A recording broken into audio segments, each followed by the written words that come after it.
አባቶች የተመሰከረላቸው በዚህ ነው። በምን? በእምነት። ዓለማት በእግዚአብሔር ቃል እንደተፈጠሩ በእምነት እንረዳለን። የምናየው ሰማይ፣ የምናያቸው ዛፎች፣ እንስሶች፣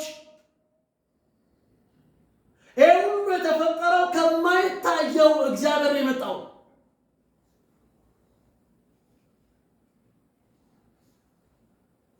ስለዚህ በእምነት እንበዛለን፣ በእምነት ምድሪቷን እንወርሳለን፣ በእምነት ኢትዮጵያን እንወርሳለን። ኢትዮጵያ እኛ ናት። ቅድም ጸሎት ላይ የተነበበው ቃል ብርሃንሽ መጥቷል ተነሽ አብሪ ሲል ብርሃንሽ ምን አለው? መጥቷል ተነሽና አብሪ ነው የሚለው። መንቀሳቀስ ይፈልጋል። አዲስ ኪዳን ተነሽና አብሪ ካለ በኋላ እንዲህ አለ፣ እግዚአብሔር በአንቺ ላይ ይታያል አለ፣ ክብሩ በአንቺ ላይ ይወጣል ነው ያለው። ግን ከፊት ምን አለ? ጨለማ ምድርን ይላል። ወንጌል ለመስራት ስንነሳ፣ የእግዚአብሔርን ቃል ለማስተማር ስንነሳ፣ የሰማነውን ቃል ወደ ተግባር ለመቀየር ስንነሳ ጨለማ ምድርን ይላል። ድቅድቅ ጨለማ አሕዛብን ይሸፍናል ነው የሚለው። አሁን ችግሩ ምንድን ነው? ቃሉ የኛ እንደሆነ እርግጠኞች እንድንሆን የተፈለገው በኢየሱስ ስም መውረስ ጀምረናል። ትውልድ ወደኛ መምጣት ጀምሯል። ከሩቅ ወንዶች ልጆች፣ ሴት ልጆች በኢየሱስ ስም መምጣት ጀምረዋል። እግራቸው ተፈቶ መምጣት ጀምረዋል። ከጨለማ ወርሷቸው አንዳንዶች ራሳቸው በማረቅ ይገላሉ። ምን ገደለው? ምን ሞት? ጨለማው በርትቶ። ጨለማ ሲበረታ እንደ ቀላል ነገር አይታይም።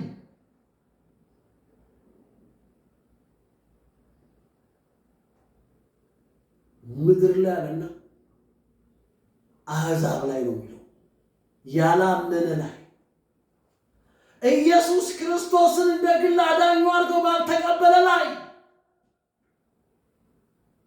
ኢየሱስ ክርስቶስን በልቡ ላይ እውቅና ባልሰጠው ላይ ደግሞ ኢየሱስ ክርስቶስን ተቀብሎ ያልተገለጠለት ያልበራለት በድንግዝግዝ የሚኖር በጨለምተኝነት የሚኖር በሃይማኖት ማዕፀን ውስጥ የሚኖር እንደ ጸደቀ እንደ ከበረ ዋጋ እንደተከፈለለት እንዲኖር የተፈለገው ካላመነ ጋር ሲሆን አይደለም። አንድ አይነት ህይወት ነው እንዲኖር የተፈለገው። ብርሃን በቃ ብርሃን ከጨለማ ጋር ምንም አይነት ህብረት የለውም። ስለዚህ በእምነት ስንንቀሳቀስ፣ በእምነት ስንኖር ያመንነው እግዚአብሔርን ነው።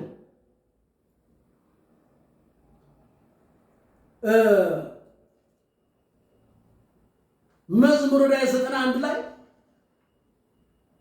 ይሄንን የሚነግረን እምነታችን እግዚአብሔር ነው። ኢየሱስ ክርስቶስ የእግዚአብሔር ልጅ ነው አምነን ስንቀበል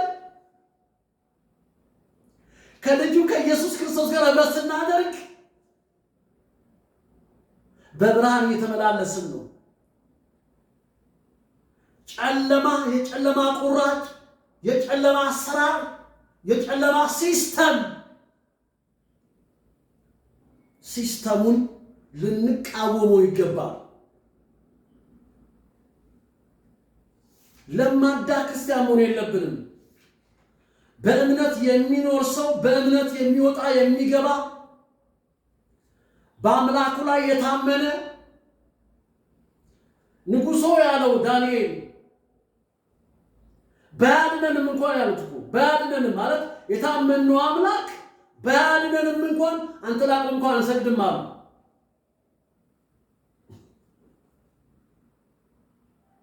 አንተ ላቁ እንኳን አንሰግድም። ጓደኞቻችን የሚፈተሹ አብዛኛው አሕዛብ ናቸው። እነሱ ለሚያመጡልን አሉባልታ እንሰግድላቸዋለን። እነሱ ለሚያመጡት ትርኪ ብርኪ ወሬ ጠብ ማይ እምነትን የሚያጠፋ እንደሆነ አናውቅም። አይደለም ክርስቲያኑ አይደለም አሕዛቡ ክርስቲያኑ እንኳን የሚያወራውን አያውቅም። በቡቲ ቡቲ ነው የሚውለው። ስንገናኝ ብርሃን መጥቷል ተነስና አብራን መባባል ያለብን። የእግዚአብሔር ክብር ወጥቶልሃል። ጨለማ ምድርን ድቅድቅ ጨለማ አሕዛብን ይሸፍናል። በአንተ ላይ በአንቺ ላይ ግን የእግዚአብሔር ክብር ወጥቶልሻል መጥቶልሻል ብለን እርስ በርስ ልንተናነጽ እርስ በርስ ብረትን ብረት ይስራል ተብሏል። ጻድቅ ነው የሚኖረው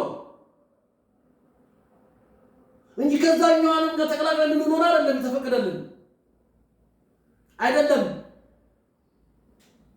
እነሱ የሚኖሩበት ሌላ ዓለም ነው።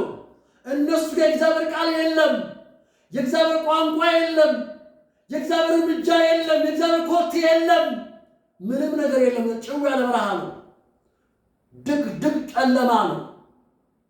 እቅጩን እናውራ ምንም የለም። ድቅድቅ ጨለማ አሕዛብ ይሸፍናል ከተባለ በቃ እነሱ መሃል ጨለማ ውስጥ አብረን ያለነው። ግለጡት ነው የሚለው መጽሐፍ፣ አትተባበሩ ነው የሚለው። ግለጡት ነው የሚለው። ርቀናቸው ማሳየት ነው እንጂ ከነሱ ጋር የምንተባበርበት ምንም አይነት ምክንያት የለንም። የማናብራላቸው ከሆነ የሆነች ጭረፍታ ማናሳያችሁ በይሉንታና በግብዝነት ተይዘን የምንኖር ከሆነ ጤናማ አይደለም። እሱ እድሳት ያስፈልገዋል እንዴ። ብርሃንሽ መጥቷል ተነሻ ካለ በኋላ አሕዛብ ወደ ብርሃንሽ ይመጣሉ ይላል። እኛ ስንዋሽ እኛ የምንናገረው ነገር ሳናቅ እንደፈለግን እየማልናቸው ከነሱ እኩል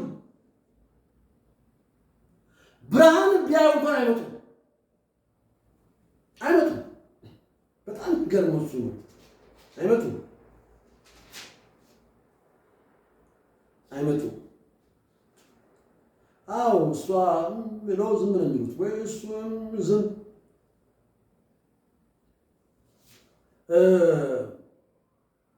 እንዲህ ይላል ቁጥር 14 ላይ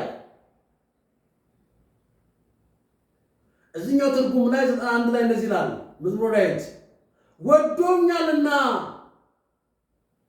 ወዶኛልና እታደገዋለሁ፣ ስሜን አውቋልና እከልለዋለሁ፣ ይጠራኛል እመልስለታለሁ፣ በመከራ ጊዜ ከእሱ ጋር እሆናለሁ፣ አድነዋለሁ፣ አከብረዋለሁ ይላል። ረጅም ዕድሜ ያጠግበዋለሁ፣ ማዳኔንም አሳየዋለሁ። ከአሕዛብ ጋር ስሙን እምነታችን ያጠፉታል። አይደለም አሕዛብ ክርስቲያኑ ራሱ እምነት ያጠፋል።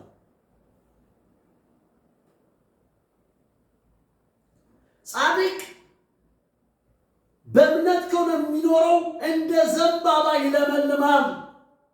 እንደ ዘንባባ የምንለመልምበት የምናፈራበት ለትውልድ በረከት የምንሆንበት ዘመን አሁን ነው፣ ዛሬ ነው፣ አሁን ነው። ጻድቅ እንደ ዘንባባ ይንሰራፋል ነው እንዴ። ራዕይ ያለኝ ብናቸው አዛቦች እንደዚህ ይላሉ እንዴ በጀቱስ ጀቱስ ለሚሉት ምክንያቱም በእምነት መኖር ማለት ማን ነው የሚያሳየን ሲባል አማኝ ነው። ከስንት አንድ ነው እሱ